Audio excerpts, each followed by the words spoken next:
सन 1689 तर 9 वर्षांनी रायगडावर परत एकदा काळ रात्र पसरली। शंभूराजांच्या कैदेनंतर त्यांची क्रूरपणे हत्या करण्यात आली। मुघल सरदार जुल्फिकार खान रायगडाला वेढा दिला आणि नंतर शंभूराजांच्या पत्नी महाराणी येसूबाई आणि त्यांचे पुत्र शाहू हे सर्वजण कैदेत सापडले। महाराणी येसूबाई आणि शाहू महाराज यांचा कैदेत सापडल्यानंतरचा इतिहास आपणाला माहीतच आहे, पण शंभूराजांच्या कन्या भवानीबाई यांच्याबद्दल अनेकांना काहीच माहीत नाही। शंभूराजांनंतर त्यांचं पुढं काय झालं, त्यांचा मृत्यू कसा झाला, यांसारख्या कित्येक प्रश्नांची उत्तर आपण आजच्या व्हिडिओमधून पाहणार आहोत। 4 सप्टेंबर 1678 रोजी पिलाजी शिर्के यांच्या शृंगारपूर येथील वाड्यात भवानीबाई यांचा जन्म झाला।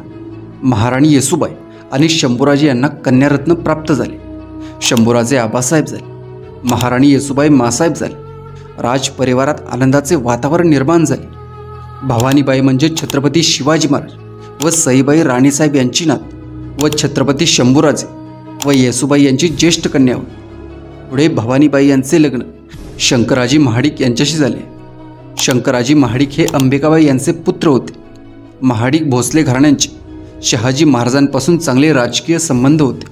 महाडिक यांना त्यांचे आडनाव महाड बंदराचे वतन व देशमुखी खेड बंदराची मोकादमी मिळाल्यामुळे प्राप्त झाले होते। शंकराजी महाडिक यांचे आजोबा परसोजी महाडिक यांनी शहाजीराजांच्या स्वराज्याच्या कामात अत्यंत मोलाची कामगिरी पार पाडली होती। तेव्हापासून या घराण्याचा शिवशाहीशी संबंध आला। परसोजी महाडिक यांना 7 मुले होती। यातीलच हरजीराजे महाडिक यांना छत्रपती शिवरायांनी अंबिकाबाई यांना देऊन महाडिकांशी सोयरीक केली। ज्याप्रमाणे नाईक निंबाळकर, जाधव, राजे शिर्के, मोहिते या लोकांचे भोसल्यांच्या राजघराण्याशी संबंध आले, त्याचप्रमाणे महाडिक यांचे भोसल्यांशी संबंध आले।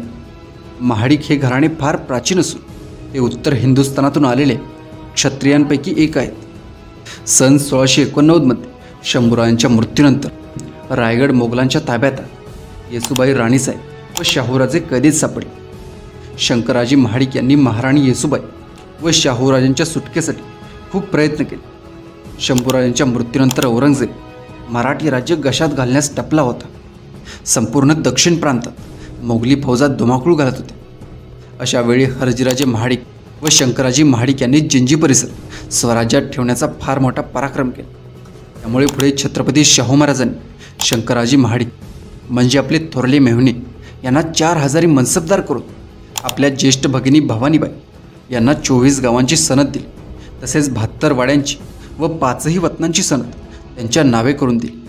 शाहू महाराजांचे आपल्या मोठ्या भगिनी भवानीबाई यांच्यावर अतिशय प्रेम होते।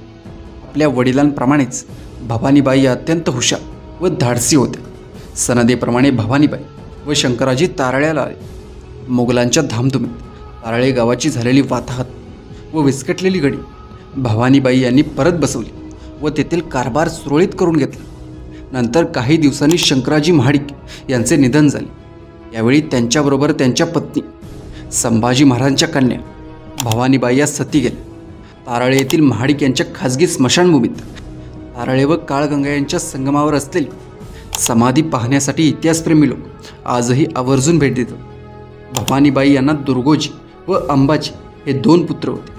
तारळे गावात राजे महाडिक यांचे म्हणजे छत्रपती शिवरायांची मुलगी व नात यांच्या सासरच्या लोकांच्या पराक्रमाच्या पाऊलखुणा दस्तऐवज पत्रव्यवहार उपलब्ध आहे। आजही राजे महाडिक यांचे 8ही वाडे मोठ्या दिमागात उभे आहेत।